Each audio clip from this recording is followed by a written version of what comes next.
Yeah. You know, it's the same. It's the same with like when I learnt Braille. You know, it came with its own set of challenges, but I'm sure it was like no more difficult than just what it was like for you to write. With Braille, Right. is it so? It's obviously like a series of a system of like Dots. perforated dots, so you can touch them. Dude, it's pretty insane, Braille. But man. Like, I was like, what's an A? It's an A is a single dot, And then a B would be 2? It's one dot above and one below, and then a C is a B on its side.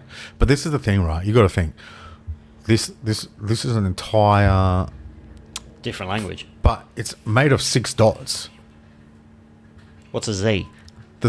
I couldn't articulate the shape of it to you, but I just want you to understand. It's like, think about all the keys on a. There's how many letters in the alphabet, 26? right? So you've got 26. The Braille, If that's correct. but everything in the Braille, in Braille is variations of 6 dots, like 6 keys. That's crazy. That's insane. Like, yeah. I'm just looking it up now. It's and then like the numbers 26, yeah. so A through to I is 1 to 9, right? What are you reading in binary? What is it? Braille. Yeah. How do you spell Braille? B-R-A-I-L. I-double-L-E. Braille alphabet. I'll bring it up.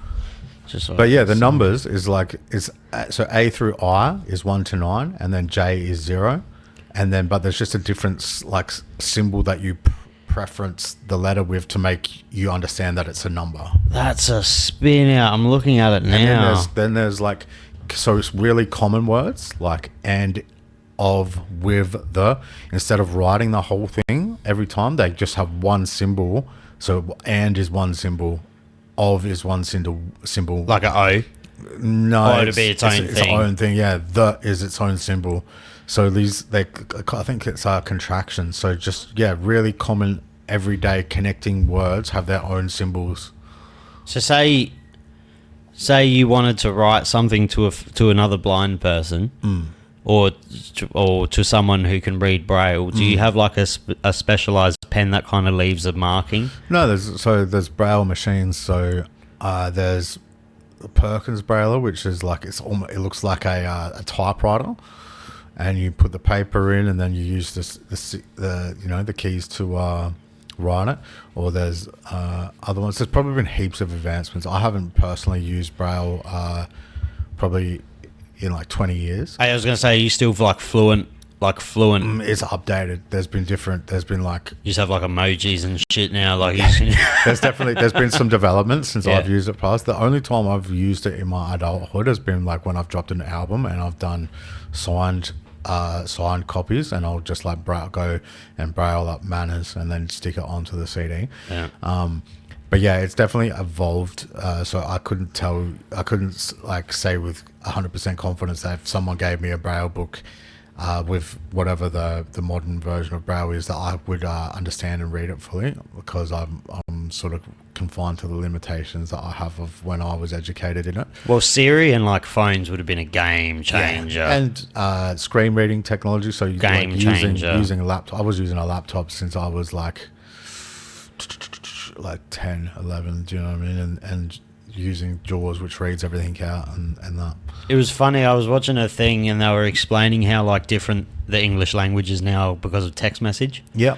Like just the little things like you now. Like no one writes you, Y-O-U through text message. Everyone just writes the letter U. And like how emojis are like our version of hieroglyphs now. It's like a picture that tells a story. This is a great conversation. Let me interject here, because I'm pretty sparing of my use of emojis. So if you get a text, right, and it's not contextualized with emojis, do you receive it differently? Like if I read it more harshly. yeah, Like I that's read it more sternly. That's a very common thing. Whereas I don't really use emojis heaps. So then my communication probably seems very like harsh and utilitarian. I Dry. guess. Yeah. Like I got a friend who he'll use very proper punctuation. Yeah. And he will put full stops at the end of his messages. And I'm like, is this motherfucker mad at me? Like, what have I done to deserve this? See, that's so interesting because once you put a full stop on a text message, it means the conversation's over. Like, do you notice that now? Like, have you ever noticed that? Well, because I read, like, unless I scroll through letter by letter, I don't get the context of knowing the exact, punctuation and stuff like that. But I write the same way. And so you write you write how you're supposed to write. Yeah, exactly, because it's just like if I sent. But it's what I wanted to quickly say is like it's just so interesting that like you view the lack of emojis like it's drier, but you kind of you perceive it negatively, right? But why? I don't know. It's just conditioning. But like, what conditions are responsible for making you lean instantly towards it being a negative as opposed to? I wouldn't say a negative. Emojis. Wait. When you're angry, what emojis do you send? I don't send emojis when I'm angry. See, that's the problem. Yeah, see, that's the problem. And like that's when I'm angry and I'm messaging someone, then I'll start sending. That's when my punctuation and that because as soon as you're having an argument with someone, there's nothing worse than texting someone and spelling. Yeah, there's nothing worse than mispronouncing something or writing or they say duck instead of fuck. Like there's just nothing worse. It just irks you because then you got to send the stupid the thing with the asterisks. And when did that become? When did the asterisk become the correction tool? Do you know what I'm saying? Yes, I do know exactly. Like when did that come about? Yeah, I don't know. Like it's so funny, and it's a full stop means it's end of conversation. It's like if I send my but conversations are made up of sentences. Yeah. Which should have full stops at the end of it. I'm sure that I'm not the only person that thinks that's this. a common thing. That's why I wanted to talk to you about this because I think it was my son's mum, like pointed out just like she not in context of like me, but she was just saying about how people who don't text with emojis like it comes off as really harsh and like. But also, if I was messaging someone for business purposes and they sent me an emoji, I'd be like, that's fucking a bit weird. But I just think that would just really annoy me to like because I try to really clearly articulate myself. And then having to like, I find that quite easy. And then having to sit there and be like, now what emoji should I use? Do I want to use the rolling on the floor or the face with tears emoji, like tears of joy, or do I want to like a fist bump? Like it just. I have emojis that I use for certain situations. And like you've got your ones that you most regularly use. Yeah, right? like my biggest one is the two eyes that are like slanted to the side, like Okay. always like take a picture of something juicy online and send it to my mates and just do the eyes emoji. Hilarious. But like, say you were messaging your baby mama. Say you were messaging her and you sent her a really long message and you really thought it out very well and you were just talking casually, and then she just sends back a okay, full stop. I understand that people. I understand like you'd be people, like, oh no. No, I understand people receive, but me, I guess I'm all about the utility of talking. So if she can adequately respond to everything I'm saying by acknowledging it and saying okay, that'd give me the shit. Then that meets my needs. I'm not looking for like a well crafted warm response. If we're just trying to get needs met here, like.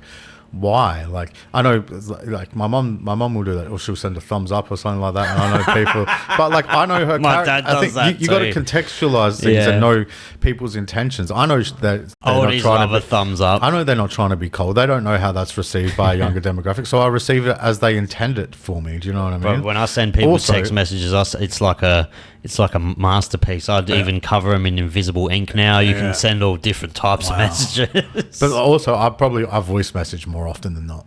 Voice messaging is a game changer. I love voice messaging. Voice messaging is a game changer. Some people are like, shouldn't be allowed to voice message. Like some people will send you like a 3.5 minute thing, and then they'll send like a couple of them, and it's like now I have to like it's like listening to a TED talk. I gotta like listen to it 5 times, and it takes 15 minutes just to formulate a response. Like, but the other thing is coming back to certain things about like it being excluded through means that you might not necessarily consider. It's like, man, I know that memes is like a love language for people. Do you know what I mean? A lot of people's group chats is like primarily. That's probably why I'm not in many group chats, because it's like most of it is just people sending memes.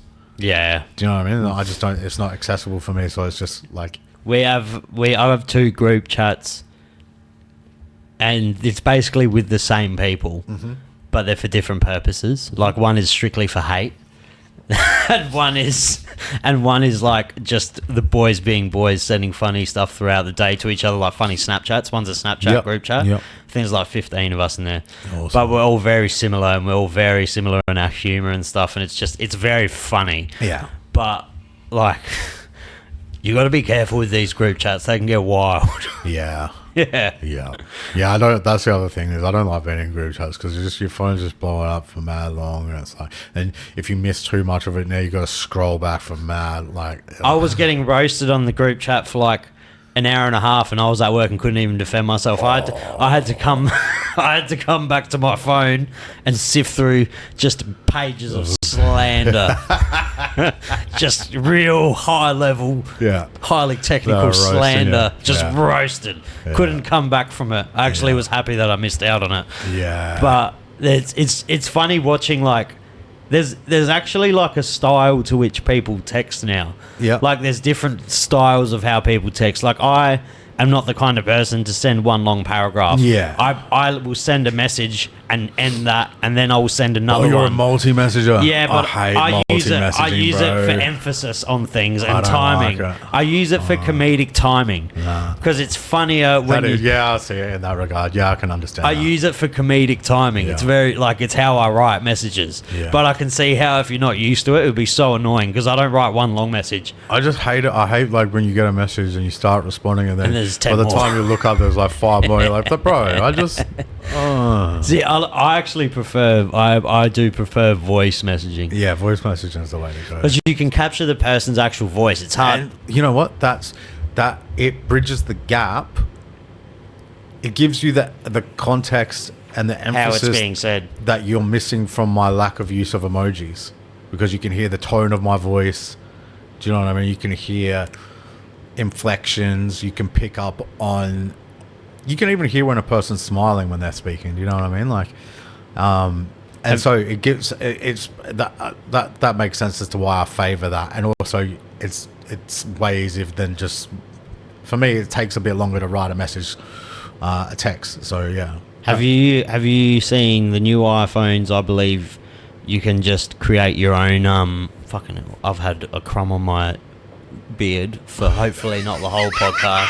That's so annoying, bro. That's why I said last looks, bro. You got to get in the habit of doing last looks before you start. I had a crumb like 2 podcasts ago. I just had like this bit of pastry right in the middle, and the guest did not say anything, and it was there the whole podcast. On the new iPhones and stuff, they got like AI emoji, so you can make whatever emoji you want. Do iPhones take like, I don't know, is that your primary phone that you've ever used? Yeah. Would you say they take much care in like the accessibility features? They're great at accessibility, man. They are. Yeah, they Apple, you know, by my understanding, it's an evil company. Does some horrific things, but in terms of accessibility, they've nailed it. They've nailed it from day one, I think. And like for my needs, anyway. There might be people with other issues that they don't meet their needs. And I'm open to hearing that, but for me, it's really good.